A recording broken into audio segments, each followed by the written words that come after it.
ನಾರಾಯಣಂ ಸ್ವರಗುರುಂ ಜಗದೇಕನಾಥಂ ಭಕ್ತಪ್ರಿಯಂ ಸಕಲಲೋಕನಮಸ್ಕೃತಂ ಚ ತ್ರೈಗುಣ್ಯವರ್ಜಿತಮಜಂ ವಿಭುಮಾದ್ಯಮೀಶಂ ವಂದೇ ಭವಘ್ನಮರಾಸುರಸಿದ್ಧವಂದ್ಯಂ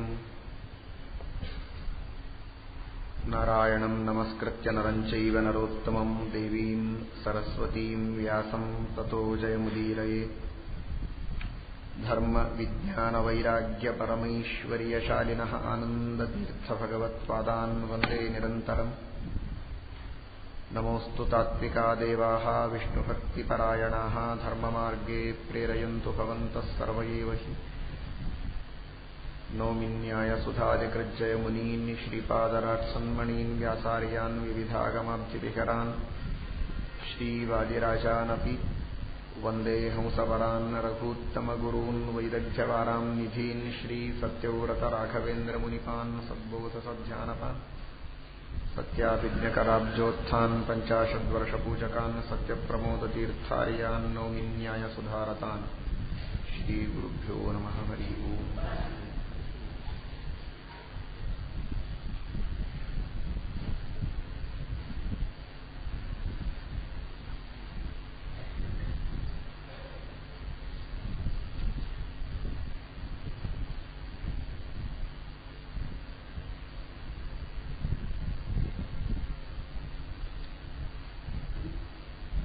ಸಾವಿರಾರು ಪಾಪಗಳ ಲಿಸ್ಟನ್ನ ನಮ್ಮ ಮುಂದೆ ಇಟ್ಟು ಆ ಎಲ್ಲ ಪಾಪಗಳ ಪ್ರತಿಫಲವನ್ನು ನಮಗೆ ತೋರಿಸಿ ಅಂತಹ ಪಾಪಗಳನ್ನು ಮಾಡದೇ ಇರೋದಕ್ಕೆ ಎಚ್ಚರ ವಹಿಸಬೇಕು ಅಂತ ಪಾರ್ವತೀದೇವಿಯರಿಗೆ ರುದ್ರದೇವರು ಉಪದೇಶ ಮಾಡ್ತಾ ಇದ್ದಾರೆ. ಅರ್ಥಾತ್ ಅವಳನ್ನ ಪಾರ್ವತೀದೇವಿಯರನ್ನ ನಿಮಿತ್ತ ಮಾಡಿಕೊಂಡು ಸಮಸ್ತ ಸಜ್ಜನರಿಗೆ ಹೇಳ್ತಾ ಇದ್ದಾರೆ. ಇದೇ ರುದ್ರದೇವರು ಪಾರ್ವತೀದೇವಿಯರಿಗೆ ಇನ್ನೊಂದು ಸಂದರ್ಭದಲ್ಲಿ ಉಪದೇಶ ಮಾಡ್ತಾ ಇರುವಾಗ ಪಾಪಗಳನ್ನ ಮಾತ್ರ ಹೇಳದೆ ಪ್ರತಿಫಲಗಳನ್ನ ಮಾತ್ರ ಹೇಳಿ ಮುಗಿಸದೆ ಪ್ರಾಯಶ್ಚಿತ್ತಗಳನ್ನು ಹೇಳುತ್ತಾ ಹೋಗಿದ್ದಾರೆ. ಕರ್ಮ ವಿಪಾಕ ಸಂಹಿತ ಅಂತ ಅದು ಒಂದು ಪುರಾಣದ ಅಂತರ್ಗತವಾದ ಭಾಗವೇ. ಅದರಲ್ಲಿ ಪಾರ್ವತೀದೇವಿಯರಿಗೆ ರುದ್ರದೇವರು ಕೇವಲ ಪಾಪಗಳನ್ನ ಪ್ರತಿಫಲಗಳನ್ನು ಮಾತ್ರ ಬೋಧಿಸದೆ ಮಾಡಿದ ಪಾಪಗಳಿಗೆ ಪ್ರಾಯಶ್ಚಿತ್ತ ಮಾಡಿಕೊಳ್ಳುವ ಸಾಧ್ಯತೆಯೂ ಉಂಟು. ಆ ಪ್ರಾಯಶ್ಚಿತ್ತಗಳಿಂದ ಪಾಪಗಳ ಫಲವನ್ನ ನಾವು ಕಳೆದುಕೊಳ್ಳಬಹುದು, ಉಪಮರ್ದ ಮಾಡಿಕೊಳ್ಳಬಹುದು. ಆ ವಿಧವಾದಂತಹ ಒಂದು ಸಾಮರ್ಥ್ಯ ಪ್ರಾಯಶ್ಚಿತ್ತಗಳಲ್ಲಿ ಉಂಟು ಎಂಬುದಾಗಿ ನಾನಾ ತರಹದ ಪ್ರಾಯಶ್ಚಿತ್ತಗಳನ್ನು ಹೇಳಿದ್ದಾರೆ. ದಾನ ಧರ್ಮಗಳನ್ನು ಹೇಳಿದ್ದಾರೆ, ಉಪವಾಸಗಳನ್ನು ಹೇಳಿದ್ದಾರೆ, ಪ್ರಾಣಾಯಾಮಾದಿಗಳನ್ನು ಹೇಳಿದ್ದಾರೆ, ಸ್ನಾನ ಹೇಳಿದ್ದಾರೆ, ಯಾತ್ರೆ ಹೇಳಿದ್ದಾರೆ. ಬೇರೆ ಬೇರೆ ತರಹದ ಪಾಪಗಳಿಗೆ ಬೇರೆ ಬೇರೆ ತರಹದ ಪ್ರಾಯಶ್ಚಿತ್ತಗಳನ್ನು ಹೇಳಿದ್ದಾರೆ. ಪ್ರಾಣಾಯಾಮ ಇದೊಂದು ದೊಡ್ಡ ಪ್ರಾಯಶ್ಚಿತ್ತ. ಎಷ್ಟೋ ಅಪರಾಧಗಳಿಗೆ 100, 200, 300 ಹೀಗೆ ಪ್ರಾಣಾಯಾಮಗಳನ್ನು ಅಖಂಡವಾಗಿ ಮಾಡಿದರೆ ಆ ಪಾಪದ ಪರಿಹಾರವಾಗತ್ತೆ ಅಂತ ಸ್ಮೃತಿ ಗ್ರಂಥಗಳು ಹೇಳುತ್ತವೆ, ಪುರಾಣಗಳಲ್ಲಿಯೂ ಹೇಳುತ್ತಾರೆ. ಆ ಸಂದರ್ಭದಲ್ಲಿ ನಮ್ಮೆಲ್ಲ ವೈಷ್ಣವರಿಗೆ, ಭಗವದ್ಭಕ್ತರಿಗೆ ಒಂದು ಸಂತೋಷದ ಸಂಗತಿ ಅಂದ್ರೆ ಪಾಪ ಮಾಡಲಿಕ್ಕೆ ಒಂದು ಪರ್ಮಿಷನ್ ಸಿಕ್ಕ ಹಾಗೆ ಅನ್ನುವ ಅರ್ಥದೊಳಗಲ್ಲ. ಆದರೆ ನಮ್ಮ ಸಂಪ್ರದಾಯದಲ್ಲಿ ಹಾಕಿಕೊಟ್ಟಂತಹ ಏನು 2 ನಿಯಮಗಳಿವೆ. ಒಂದು ಗಾಯತ್ರಿಯ ಜಪ, ಕುರ್ಯಾದನ್ಯನ್ ನವಾ ಕುರ್ಯಾನ್ ಮೈತ್ರೋ ಬ್ರಾಹ್ಮಣ ಉಚ್ಯತೆ. ಏನು ಮಾಡದೇ ಇದ್ರೂ ಅಡ್ಡಿ ಇಲ್ಲ, ಸಂಧ್ಯಾವಂದನವನ್ನಾದರೂ ಬ್ರಾಹ್ಮಣನಾಗಿ ಹುಟ್ಟಿದವನ ಮಾಡಲೇಬೇಕು ಅನ್ನುವುದು ಒಂದು. ಎರಡನೆಯದು ಏಕಾದಶಿಯ ಉಪವಾಸ. ರುದ್ರದೇವರು ಹೇಳ್ತಾರೆ ಪಾರ್ವತೀದೇವಿಯರಿಗೆ ನೂರಾರು ಪ್ರಾಯಶ್ಚಿತ್ತಗಳನ್ನು ಹೇಳಿ ಹೇಳಿ ಹೇಳಿ ಹೇಳಿ ಕೊನೆಗಂತಾರೆ, ಇಷ್ಟೆಲ್ಲಾ ಪ್ರಾಯಶ್ಚಿತ್ತಗಳನ್ನು ಮಾಡಬಹುದು, ಅಥವಾ ಗಾಯತ್ರಿಯ ಜಪ, ಏಕಾದಶಿ ಉಪವಾಸ ಎರಡು ಮಾಡಿದರೆ ಸಾಕು. ಈ ಎಲ್ಲ ಪಾಪಗಳಿಗೂ ಒಂದೇ ಒಂದು ಕಾಮನ್ ಆಗಿ ನಾವು ಪ್ರಾಯಶ್ಚಿತ್ತವನ್ನು ತಿಳಿದುಕೊಂಡ್ರೆ ಸಾಕು. ಬಿಡಿ ಬಿಡಿಯಾಗಿ ಪ್ರಾಯಶ್ಚಿತ್ತ ತಿಳಿದುಕೊಳ್ಳೋ ಕಾರಣವೇ ಇಲ್ಲ ಅಂತಂತ. ಅಂದ್ರೆ ಏಕಾದಶಿಯ ಉಪವಾಸದ ಮಹತ್ವ ಎಷ್ಟಿದೆ ಇದನ್ನು ತಿಳಿದುಕೊಳ್ಳಿ. ಪಾಪಗಳ ಫಲ ಏನು ಸಿಗತ್ತೆ ಅನ್ನೋದನ್ನು ನೀವು ದಿವಸ ಕೇಳ್ತಾ ಇದ್ದೀರಿ, ಅದನ್ನೇನು ಮತ್ತೆ ಕೇಳಬೇಕಾಗಿಲ್ಲ, ಇನ್ನು ಮುಂದೆ ಹೇಳ್ತೇವೆ. ಮತ್ತು ಆದರೆ ನಾನಾ ತರಹದ ಪಾಪಗಳನ್ನ ತೊಳೆದು ಹಾಕೋದಕ್ಕೆ, ಅಂತಹ ಎಲ್ಲ ವಿಧವಾದ ಕ್ಷುದ್ರ ಪಾತಕಗಳನ್ನೆಲ್ಲ ನಿವಾರಣೆ ಮಾಡುವುದಕ್ಕೆ, ನಮ್ಮ ಮನಸ್ಸನ್ನ ಪರಿಶುದ್ಧಗೊಳಿಸಿ ಭಗವಂತನ ಜ್ಞಾನಕ್ಕೆ ಆಶ್ರಯವಾಗುವಂತೆ ಮಾಡಬೇಕಾದರೆ ಏಕಾದಶಿ ಉಪವಾಸ ಇದು ಬಹಳ ಶ್ರೇಷ್ಠವಾಗಿರತಕ್ಕಂತಹ ಸಾಧನ ಎಂಬುದಾಗಿ ರುದ್ರದೇವರು ನಮಗೆ ತಿಳಿಸಿಕೊಡ್ತಾರೆ. ಪರಮ ವೈಷ್ಣವೋತ್ತಮರಾಗಿರತಕ್ಕಂತಹ ರುದ್ರದೇವರಿಗೆ ಆ ಹರಿದಿನದಲ್ಲಿ ಮಾಡುವ ಉಪವಾಸದ ಬಗ್ಗೆ ಅಂತಹ ಮಹಾದೀಕ್ಷೆಯನ್ನ ನಾವು ಪುರಾಣಗಳಲ್ಲಿ ನಾವು ಕಾಣುತ್ತೇವೆ. ಪದ್ಮಪುರಾಣದಲ್ಲಿ, ಅದರಂತೆ ಬ್ರಹ್ಮವೈವರ್ತಾದಿಗಳಲ್ಲಿ, ಅನೇಕ ಪುರಾಣಗಳಲ್ಲಿ ಅದರ ಬಗ್ಗೆ ಸಾಕಷ್ಟು ಮಾತುಗಳನ್ನ ನಮಗೆ ಹೇಳ್ತಾರೆ. ಅಂತಹ ಸರ್ವವಿಧ ಪಾಪಗಳಿಗೆ ಪ್ರಾಯಶ್ಚಿತ್ತ ಇದು ಏಕಾದಶಿಯ ಉಪವಾಸ. ಆದ್ದರಿಂದ ಈ ಎಲ್ಲ ಪಾಪಗಳ ಪ್ರತಿಫಲವನ್ನು ಕೇಳುವಾಗ ಅದರ ಪ್ರಾಯಶ್ಚಿತ್ತ ರೂಪವಾದಂತಹ ಗಾಯತ್ರಿಯ ಜಪ ಹಾಗೂ ಏಕಾದಶಿಯ ಉಪವಾಸ ಇವುಗಳನ್ನು ಚೆನ್ನಾಗಿ ಮನಸ್ಸಿನಲ್ಲಿ ಇಟ್ಟುಕೊಂಡಿರಬೇಕು. ಕೆಲವು ಪಾಪಗಳು ನಮ್ಮಿಂದ ಅನಿವಾರ್ಯವಾಗಿ ಘಟಿಸೋದು ನಿಶ್ಚಿತ. ಆದರೆ ಆ ಸಂದರ್ಭದಲ್ಲಿ ನಾವು ಪ್ರಾಯಶ್ಚಿತ್ತಗಳನ್ನು ಮಾಡಿಕೊಂಡು ಶುದ್ಧ ಆಗಬೇಕು. ಬರೀ ಪಾಪಗಳನ್ನು ತಿಳಿದುಕೊಂಡು ಮಾತ್ರಕ್ಕೆ ಪ್ರಯೋಜನವಿಲ್ಲ. ಆದ್ದರಿಂದ ನಾಳೆ ದಿವಸವೇ ಏಕಾದಶಿಯ ಉಪವಾಸ ಇದೆ. ಇವತ್ತು ರಾತ್ರಿ 9 ಗಂಟೆಗೇನೆ ಪ್ರಾರಂಭ. ಅದಕ್ಕೋಸ್ಕರನೇ ಬೇಗ ಉಪನ್ಯಾಸ ಪ್ರಾರಂಭ ಮಾಡಿದ್ದು. 9ರ ನಂತರ ಏನು ಆಹಾರವನ್ನು ತೆಗೆದುಕೊಳ್ಳಿಕ್ಕೆ ಆಗುವುದಿಲ್ಲ. ಒಂದು ಕಾಳು ನೀರನ್ನು ಕುಡಿಯಬಾರದು. ಕೇವಲ ಮತ್ತೆ 9ರವರೆಗೆ ಮಾತ್ರ ಏನಾದರೂ ಉಪಹಾರ ನೀರು ಕುಡಿಯೋದಾದರೆ ಕುಡಿಯಬೇಕು. ಹರಿವಾಸರ ಅದು ಕೆಲವು ಸಲ ಬರ್ತದೆ. ಇವತ್ತು ಹರಿವಾಸರ ಇದೆ. 9ರ ನಂತರ ನಾಡದ್ದು ಮತ್ತೆ ಬೆಳಿಗ್ಗೆ ದೇವರ ಪೂಜೆ ಆದ ಮೇಲೆ ತೀರ್ಥವನ್ನು ಸ್ವೀಕಾರ ಮಾಡಿದ ಮೇಲೇನೆ ಆಹಾರ ಸ್ವೀಕಾರ ಮಾಡು. ಊಟ ಮಾಡದೇ ಇದ್ದ ಮಾತ್ರಕ್ಕೆ ಅದು ಏಕಾದಶಿ ಉಪವಾಸ ಅಲ್ಲ. ಊಟದ 2ರಷ್ಟು ಫಲಾಹಾರ ತಿಂದ್ರೆ ಅದು ಏಕಾದಶಿ ಉಪವಾಸ ಅನಿಸಿಕೊಳ್ಳೋದಿಲ್ಲ. ಏನ್ರಿ ಏನ್ ಮಾಡ್ಕೊಳ್ತಾ ಇದ್ದೀರಿ? ಏನಿಲ್ಲ, ಇವತ್ತು ಏಕಾದಶಿ ಅಲ್ಲ, ಊಟ ಇಲ್ಲ ಅನ್ನೋದಕ್ಕೋಸ್ಕರ ಏನೋ ಒಂದು ಸ್ವಲ್ಪ ಫಲಾಹಾರ ಮಾಡ್ಕೊಳ್ತಾ ಇದ್ವಿ. ಈ ಎಲ್ಲ ವಿಧವಾದ ತಪ್ಪುಗಳನ್ನ ನಾವು ಆದಷ್ಟು ಮಾಡಬಾರದು. ಕೆಲವುದು ನಮ್ಮ ಕೈ ಮೀರಿ ಆದರೆ ಆಗ ನಾವು ಪ್ರಾಯಶ್ಚಿತ್ತಗಳನ್ನು ಮಾಡಿಕೊಂಡು ಅದನ್ನ ಪರಿಹಾರ ಮಾಡಿಕೊಳ್ಳಬೇಕು ಅಂತ ಹೇಳ್ತಾರೆ. ಉಮಾದೇವಿಯರಂತಾರೆ, ವಾತ, ಪಿತ್ತ, ಕಫ ಆಯುರ್ವೇದದಲ್ಲಿ ನೀವು ಕೇಳ್ತೀರಿ. ಇವುಗಳ ವಿಕೋಪದಿಂದ ನಮಗೆ ನಾನಾ ತರಹದ ರೋಗಗಳಾಗತ್ತೆ. ಕೈ ನೋವು, ಕಾವು ನೋವು, ಈ ನಾನಾ ತರಹದ ಈ ಎಲ್ಲ ಪೇನ್ಸ್ಗಳೆಲ್ಲ ಬರ್ತದೆ ವಾತದಿಂದ. ಹೀಗೆ ಅನೇಕ ವಿಧವಾದಂತಹ ರೋಗಗಳು, ತಲೆ ಶೂಲೆ, ಹೊಟ್ಟೆ ಶೂಲೆ, ವಿವಿಧ ರೋಗಗಳು ಈ ತರಹದ್ದು ಅಂತಲ್ಲ, ಒಟ್ಟಾರೆ ಒಂದು ತರಹದ ಸಂಕೀರ್ಣವಾದಂತಹ ನಾನಾ ತರಹದ ರೋಗಗಳೆಲ್ಲ ಆಗತ್ತಲ್ಲ. ಅದಕ್ಕೆ ಮೂಲ ಏನು ಅಂತ ಬಹಳ ಸೂಕ್ಷ್ಮವಾಗಿ ಹೇಳ್ತಾರೆ ರುದ್ರದೇವರು, ನೋಡಿಕೊಳ್ಳಿ. ಸ್ವವಶಾಹ ಕೋಪನಪರಾಹ ಗುರುವಿದ್ವೇಷಿಣಸ್ತಥಾ ಪರೇಷಾಂ ದುಃಖಜನಕಾಹ ಮನೋವಾಕ್ ಕಾಯಕರ್ಮಭಿಃ. ಯಾರಿಗೆ ಇವೆಲ್ಲವುಗಳು ಆಗ್ತವೆ ಅಂತಂದ್ರೆ ರುದ್ರದೇವರಂತಾರೆ, ಸ್ವವಶಾಹ, ಯಾರು ಇನ್ನೊಬ್ಬರ ಅಧೀನರಾಗಿ ಇರೋದಕ್ಕೆ ಇಚ್ಛೆ ಪಡೋದಿಲ್ಲ. ಉದಾಹರಣೆಗೆ ಮಕ್ಕಳು ತಂದೆ ತಾಯಿಗಳು ಹೇಳಿದಂತೆ ಕೇಳಿಕೊಂಡಿರಬೇಕು ಅಂದ್ರೆ ಅವರಿಗೆ ಯಾಕೋ ಇವತ್ತಿನ ಜನರಿಗೆ ಅದು ಅಪೇಕ್ಷೆಯೇ ಆಗುವುದಿಲ್ಲ. ಅದೇನೋ ಒಂದು ನ್ಯೂನತೆ. ತಂದೆ ತಾಯಿ ಹೇಳಿದಾಗೇನೆ ಕೇಳ್ಕೊಂಡು ಬದುಕೋದು ಅಂದ್ರೆ ಇದೇನೋ ಬಹಳ ಹಳೆ ಕಾಲದ ಜೀವನ ಅಂತ ಅನಿಸಿಬಿಡ್ತದೆ. ನಮ್ಮ ಇಚ್ಛೆಗೆ ಬಂದ ಹಾಗೆ ನಾವಿದ್ರೆ ಇವತ್ತಿನ ಯುಗಕ್ಕೆ ನಾವು ನಿಜವಾಗಿ ಹೊಂದಿಕೊಂಡಂತೆ ಎನ್ನುವ ಭಾವನೆ ಇದೆ. ಅವರಿಗೆ ಸ್ವವಶಾಹ, ತಮ್ಮ ಅಧೀನರಾಗಿ ತಾವಿರಬೇಕೇ ಹೊರತು ಗುರುಗಳ ಅಧೀನರಾಗಿ, ತಂದೆ ತಾಯಿಗಳ ಅಧೀನರಾಗಿ, ಗಂಡನ ಅಧೀನವಾಗಿ ಇರಬೇಕು ಅನ್ನುವಂತಹ ಒಂದು ಪ್ರವೃತ್ತಿ ಇರೋದಿಲ್ಲ. ನಾವು ಸ್ವತಂತ್ರರು, ನಮ್ಮಷ್ಟಕ್ಕೆ ನಾವಿರೋಣ, ನಾವು ಯಾರ ಮಾತು ಕೇಳಬೇಕಾದದ್ದಿಲ್ಲ ಅನ್ನುವಂತಹ ಒಂದು ಸ್ವೇಚ್ಛಾಚಾರ ಏನುಂಟಲ್ಲ, ಆ ವಿಧವಾದ ಸ್ವೇಚ್ಛಾಚಾರ ಇದ್ದಂತಹ ವ್ಯಕ್ತಿಗಳಿಗೆ ಈ ತರಹದ ರೋಗಗಳೆಲ್ಲ ಆಗುತ್ತೆ.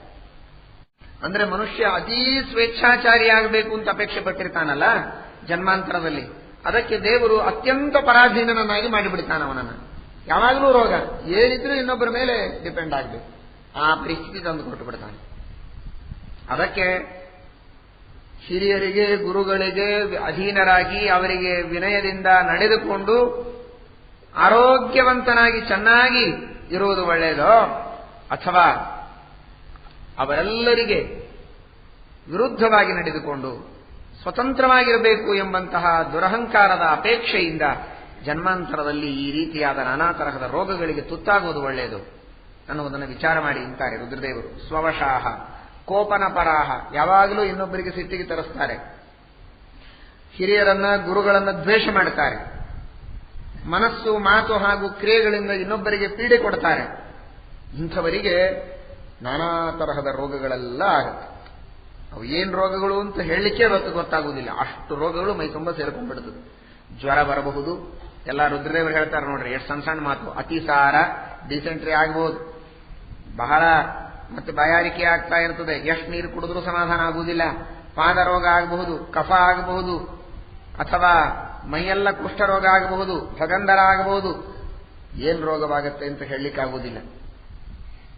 ಅಪರಾಧ ಒಂದೇ, ಗುರುದ್ವೇಷ, ಕೇವಲ ಸ್ವಾತಂತ್ರ್ಯದಲ್ಲಿ ರುಚಿ, ಇನ್ನೊಬ್ಬರಿಗೆ ಸಿಟ್ಟಿಗೆ ತರಿಸೋದು, ಉದ್ವೇಗಗೊಳಿಸೋದು, ಹೀಗೆ ಮಾಡ್ತಾ ಇದ್ರೆ ನಾನಾ ತರಹದ ರೋಗಗಳೆಲ್ಲ ಮನೆ ಮಾಡ್ತವೆ ಎಂಬುದಾಗಿ ರುದ್ರದೇವರು ಹೇಳ್ತಾರೆ.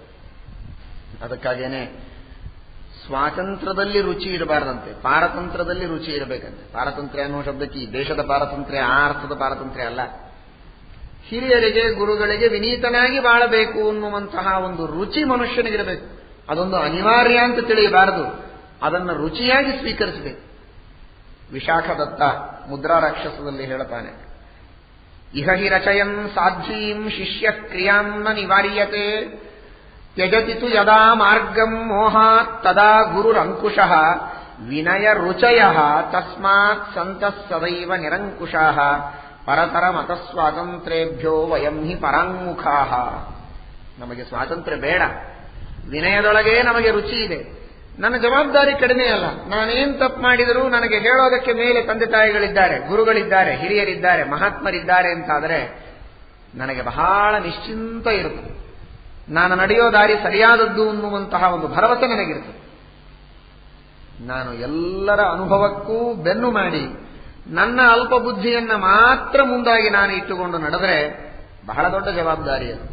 ತಪ್ಪುವ ಅವಕಾಶ ಹೆಚ್ಚಿದೆ. ಇದರರ್ಥ ಬುದ್ಧಿಯ ಉಪಯೋಗವೇ ಮಾಡಬಾರದು ಅಂತಲ್ಲ, ಅವಶ್ಯವಾಗಿ ನಮ್ಮ ಬುದ್ಧಿಯ ಉಪಯೋಗ ಮಾಡಬೇಕು.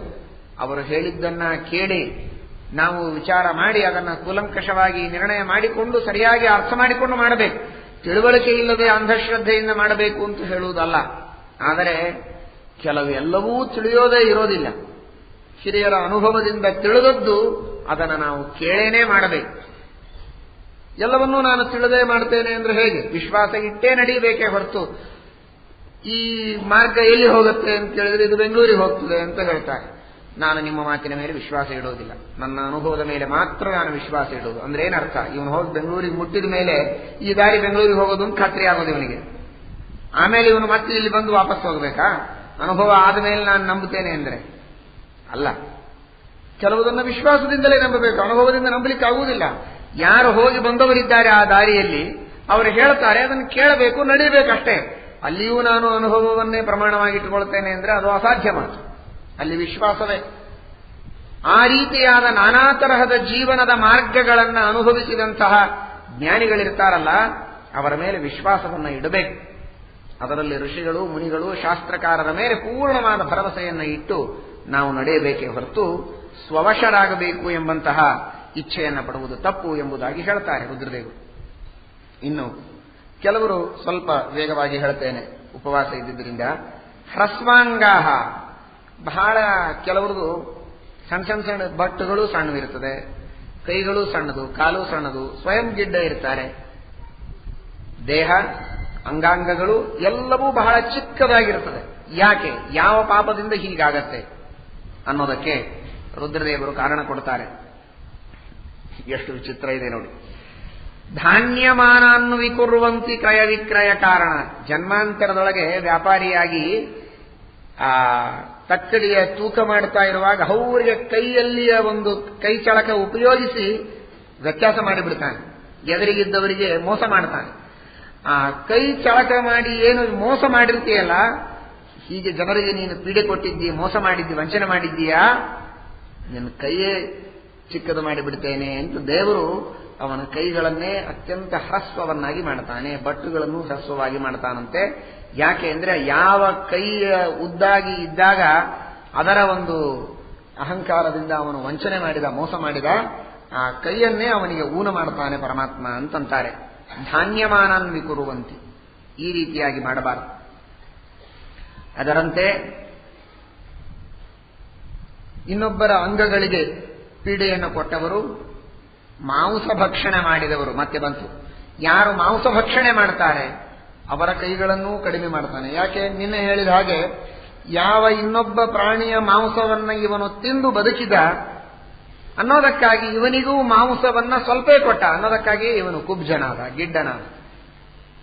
ಹೀಗೆ ಇನ್ನೊಬ್ಬರ ಮಾಂಸವನ್ನ ತಿಂದ್ರೆ, ಅರ್ಥಾತ್ ಪ್ರಾಣಿಗಳ ಮಾಂಸವನ್ನ ತಿಂದ್ರೆ ಅಥವಾ ತೂಕ ಮಾಡುವಾಗ ವ್ಯತ್ಯಾಸ ಮಾಡಿದರೆ, ಇನ್ನೊಬ್ಬರಿಗೆ ದೋಷವನ್ನ ಸೂಚನೆ ಮಾಡಿದರೆ ಅವರಿಗೆ ಈ ವಿಧವಾಗಿರತಕ್ಕಂತಹ ಪರಿಸ್ಥಿತಿಯಾಗತ್ತೆ ಅಂತ ಹೇಳ್ತಾರೆ. ಇನ್ನು ಅಯಥಾವತ್ ಪ್ರಥಾಸ್ತದ, ಸುಮ್ಮನೆ ವ್ಯರ್ಥ ಕೀರ್ತಿಯನ್ನ ಪ್ರಚಾರ ಮಾಡಿಕೊಳ್ತಾ ಇರ್ತಾರೆ. ಏನಿರೋದಿಲ್ಲ, ಗುಣ ಏನಿರೋದಿಲ್ಲ, ಏನಿಲ್ಲ. ಗುಣ ಇಲ್ಲದೆ ಸುಮ್ಮನೆ ತಮ್ಮ ಕೀರ್ತಿಯನ್ನ ಹರಡಿಸಿಕೊಳ್ಳಬೇಕು ಅನ್ನುವ ಅಪೇಕ್ಷೆಯಿಂದ ತಮ್ಮ ಪ್ರಚಾರವನ್ನ ಮಾಡಿಕೊಳ್ಳುವವರಾಗಿದ್ರೆ ಅವರಿಗೆ ಹೀಗೆ ಮಾಡ್ತಾನೆ. ಅಂದ್ರೆ ತಮ್ಮ ವ್ಯಕ್ತಿತ್ವವನ್ನು ತಾವು ಬಹಳ ದೊಡ್ಡದಾಗಿಸಿಕೊಳ್ಳಬೇಕು ಅಂತ ಅಪೇಕ್ಷೆ ಇರ್ತದೆ ಅವರಿಗೆ. ಹೀಗಾಗಿ ದೇವರು ಅವರ ದೇಹವನ್ನೇ ಕುಬ್ಜ ಮಾಡಿಡ್ತಾನೆ ಜನ್ಮಾಂತರದೊಳಗೆ. ಯೋಗ್ಯತೆ ಇದ್ರೆ ನಿನ್ನ ಕೀರ್ತಿ ಬರಲಿ, ಬೇಡ ಅನ್ನೋದಿಲ್ಲ. ಯೋಗ್ಯತೆ ಇಲ್ಲದೆ, ಗುಣಗಳಿಲ್ಲದೆ ನನ್ನ ಹೆಸರು ಬರಬೇಕು, ನನ್ನ ಕೀರ್ತಿ ಬರಬೇಕು ಅಂತ ಅಪೇಕ್ಷೆ ಪಟ್ರೆ ನಿನ್ನ ಕೀರ್ತಿ ಅಲ್ಲ, ನಿನ್ನ ದೇಹವೇ ಅತ್ಯಂತ ಸಂಕುಚಿತವನ್ನಾಗಿ ನಾನು ಮಾಡ್ತೇನೆ. ಕೀರ್ತಿಯನ್ನು ಸಂಕುಚಿತ ಮಾಡುವುದಂತೂ ಸಿದ್ಧ ವಿಷಯ ಅಂತ ಭಗವಂತನ ಅಭಿಪ್ರಾಯ. ಇನ್ ಕೆಲವರು ಹುಚ್ಚರಾಗ್ತಾರೆ ಅಥವಾ ಪಿಶಾಚ ಜನ್ಮ ಬರ್ತದೆ. ಯಾಕೆ ಅಂದ್ರೆ ದರ್ಪ ಅಹಂಕಾರದಿಂದ ಯಾರು ಮಾತಾಡ್ತಾರೆ, ಯಾವಾಗಲೂ ಪ್ರೀತಿಯಿಂದ, ಸ್ನೇಹದಿಂದ, ವಿನಯದಿಂದ ಮಾತಾಡಿಸೋದಿಲ್ಲ. ಯಾರೇ ಮಾತನಾಡ್ಲಿಕ್ಕೆ ಬಂದ್ರೆ ಇವನೇನು ಸಾಮಾನ್ಯ ವ್ಯಕ್ತಿ, ನನ್ನ ಜೊತೆಗೆ ಮಾತಾಡೋ ಯೋಗ್ಯತೆ ಇದೆಯೋ ಇಲ್ವೋ, ಏನೋ 1,000 ರೂಪಾಯಿ ಸಂಬಳ ಗಳಿಸ್ತಾನೆ, ನಾನು 50,000 ಲಕ್ಷ ಸಂಪಾದನೆ ಮಾಡ್ತಾ ಇದ್ದೇನೆ, ನನ್ನ ಎದುರಿಗೆ ಇವನೇನು ಮನುಷ್ಯ ಅನ್ನುವ ಭಾವನೆಯಿಂದ, ಅಹಂಕಾರ ಹಾಗೂ ದರ್ಪಗಳಿಂದ ಮಾತನಾಡ್ತಾರಲ್ಲ ಅವರಿಗೆ ಜನ್ಮಾಂತರದಲ್ಲಿ ಹುಚ್ಚು ಹಿಡಿದು ಪಿಶಾಚಿ ಜನ್ಮ ಬರ್ತದೆ. ಇನ್ನು ಬಹಳ ವ್ಯರ್ಥ ಮಾತನಾಡ್ತಾ ಇದ್ರೂ ತಪ್ಪೇ. ಶ್ರೀಮದ್ ಆಚಾರ್ಯರು ಹೇಳ್ತಾರೆ ಇದನ್ನ, ವ್ಯರ್ಥ ಮಾತಾಡಬಾರದು, ವ್ಯರ್ಥ ಕೆಲಸ ಮಾಡಬಾರದು, ಸಾರ್ಥಕ ಮಾತುಗಳನ್ನೇ ಆಡಬೇಕು ಅಂತಂತಾರೆ. ವೃಥಾ ಕರ್ಮಾಕೃತಿ ಕ್ವಾಪಿ ಅಂತ ತಾತ್ಪರ್ಯ ನಿರ್ಣಯದಲ್ಲಿ ಹೇಳ್ತಾರೆ. ವ್ಯರ್ಥ ಕೆಲಸ ಮಾಡಬಾರದು, ವ್ಯರ್ಥ ಮಾತಾಡಬಾರದು. ಶ್ರೀಮದ್ ಆಚಾರ್ಯರು ವಾಯುದೇವರು ಭೀಮಸೇನ ದೇವರಲ್ಲಿ ಇದು ದೊಡ್ಡ ಗುಣ ಅಂತ ಹೇಳಿದ್ದಾರೆ. ಪ್ರಲಾಪಸ್ಯ ಚ ವರ್ಜನ, ಅವರು ವ್ಯರ್ಥ ಮಾತೇ ಇಲ್ಲ ಶ್ರೀಮದ್ ಆಚಾರ್ಯರಲ್ಲಿ. ಯಾವಾಗಲೂ ಸಾರ್ಥಕ ಮಾತುಗಳೇ. ಒಂದು ಚ ಒಂದು ತು ಅನ್ನಬೇಕಾದ್ರೆ ಅದಕ್ಕೆ ಅರ್ಥ ಇರ್ತದೆ. ವ್ಯರ್ಥ ಮಾತುಗಳನ್ನು ಬಹಳಷ್ಟು ಯಾರು ಮಾತಾಡ್ತಾರಲ್ಲ ಅವರು ಅಖಂಡ ವ್ಯರ್ಥ ಮಾತುಗಳನ್ನೇ ಆಡುವಂತಹ ಹುಚ್ಚರಾಗಿ ಹುಟ್ಟುತ್ತಾರೆ ಜನ್ಮಾಂತರದಲ್ಲಿ. ನೋಡಿ, ಅಂದ್ರೆ ನಾವು ತಪ್ಪು ಅಪರಾಧಗಳು ಅಂತಂದ್ರೆ ಸಾಮಾನ್ಯವಾಗಿ ಹೊಡೆಯೋದು, ಬಡಿಯೋದು, ಮೋಸ, ವಂಚನೆ, ಲಂಚ ಇವುಗಳಷ್ಟೇ ಅಪರಾಧ ಅಂತ ತಿಳ್ಕೊಂಡಿದ್ದೇವೆ. ಇವೆಲ್ಲ ಸುಮ್ಮನೆ ನಿಮ್ಮ ಮನೆಯಲ್ಲಿ ನೀವು ಕುಳಿತು ಬೆಳಗ್ಗಿನಿಂದ ಸಾಯಂಕಾಲದವರೆಗೆ ಈ ಪೇಪರಿನ ಸುದ್ದಿ ಅಖಂಡ ಹರಟೆ ಹೊಡೆದರೂ ಕೂಡ ಅದು ಅಪರಾಧವೇ. ಮಹಾಭಾರತ ಹೇಳ್ತದೆ, ನಾನು ಹೇಳ್ತಾ ಇಲ್ಲ. ಆ ಅಪರಾಧಕ್ಕೆ ಶಿಕ್ಷೆ ಅಂದ್ರೆ ಹುಚ್ಚರಾಗಬೇಕು, ಇಲ್ಲ ಪಿಶಾಚ ಆಗಬೇಕು, ಅದು ನಿಮ್ಮ ಚಾಯ್ಸ್, ಯಾವುದಾದ್ರೂ ಮಾಡಬಹುದು. ಆದರೆ ಚಾಯ್ಸ್ ಕೊಟ್ಟಿಲ್ಲ. ಹೇಳೋ ತಾತ್ಪರ್ಯ ಅಷ್ಟು ದೊಡ್ಡ ಅಪರಾಧ. ಯಾಕೆ ಅಪರಾಧ ಅಂತ ನೀವು ಕೇಳಬಹುದು. ಏನ್ರಿ ನಮ್ಮ ಮನೆಯಲ್ಲಿ ನಮ್ಮ ಪಾಡಿಗೆ ನಾವು ಪೇಪರ್ ಓದಿ ಹರಟೆ ಹೊಡೆದ್ರೆ ಅಪರಾಧ ಏನು? ಯಾರಿಗೇನು ಕೆಟ್ಟ ಮಾಡಿದ್ದೇವೆ? ಯಾರಿಗೇನು ಕೆಟ್ಟಲ್ಲೋ ಮಾರಾಯ, ನಿನಗೇ ನೀನು ಕೆಟ್ಟ ಮಾಡ್ಕೊಳ್ತಾ ಇದ್ದೀಯಲ್ಲ. ಅಷ್ಟು ಕಾಲಹರಣ ಮಾಡ್ತಾ ಇದ್ದಿ, ಮತ್ತೆ ಸಿಗತ್ತೆ ನಿನಗೆ ಆ ಕಾಲ. ಕಾಲವನ್ನ ವ್ಯರ್ಥ ಮಾಡಬೇಡ, ಸಾರ್ಥಕ ಮಾಡಿಕೋ. ಭಗವಂತನ ಚಿಂತನೆ ಮಾಡು, ಶಾಸ್ತ್ರ ಓದು, ಪರೋಪಕಾರ ಮಾಡು, ಒಳ್ಳೆ ಕೆಲಸ ಮಾಡು, 4 ಜನರಿಗೆ ಒಳ್ಳೇದಾಗುವಂತ ಕೆಲಸ ಮಾಡು. ಕಾಲ ಸಾರ್ಥಕ ಮಾಡಿಕೋ, ಕಾಲ ಹಾಳು ಮಾಡಬೇಡ. ಈ ರೀತಿ ನೀನು ಕಾಲವನ್ನ ವ್ಯರ್ಥ ಮಾಡಿದರೆ ನನಗೆ ಇಂತಹ ಶಿಕ್ಷೆಯನ್ನು ಕೊಡ್ತೇವೆ ಅಂತ ಹೆದರಿಸಿ ನಮ್ಮನ್ನ ಸತ್ಕಾಲಕ್ಷೇಪ ಮಾಡುವುದಕ್ಕೆ, ಒಳ್ಳೆಯ ಕೆಲಸಗಳಿಗೆ ನಮ್ಮ ಕಾಲವನ್ನ ಉಪಯೋಗಿಸುವುದಕ್ಕೆ ಪ್ರಚೋದನೆ ಕೊಡ್ತಾ ಇದೆ ಶಾಸ್ತ್ರ. ಇನ್ನೊಬ್ಬರಿಗೆ ಕೆಟ್ಟಾಗದೇ ಇರಬಹುದು, ನಮಗೆ ನಾವು ಕೆಟ್ಟ ಮಾಡಿಕೊಂಡು ಹಾಗಲ್ಲ ಅದು. ಆದ್ದರಿಂದ ಹೇಳ್ತಾರೆ ಬಹುಧಾ ಪ್ರಲಪಂತೇವ, ಬರೀ ಮಾತನಾಡ್ತಾರೆ, ವ್ಯರ್ಥ ಮಾತು ಅಂತ ಅರ್ಥ, ಶಾಸ್ತ್ರದ ಮಾತಲ್ಲ. ಮತ್ತೆ ಹಸಂತಿ ಚ ಪರಾನ್ ಭೃಶಂ, ಇನ್ನೊಬ್ಬರನ್ನು ನೋಡಿ ನಗೋದೇ ಕೆಲವರಿಗೆ ಸ್ವಭಾವ. ಯಾರೇ ಒಂದು ಸ್ವಲ್ಪ ಏನಾದರೂ ವ್ಯತ್ಯಾಸ ಮಾಡಿ ಮಾತನಾಡಿದ್ರೆ ಸಾಕು, ಶಬ್ದದೊಳಗೆ ಅವ್ರು ನೋಡಿ ನೆಕ್ಕಿಬಿಡು.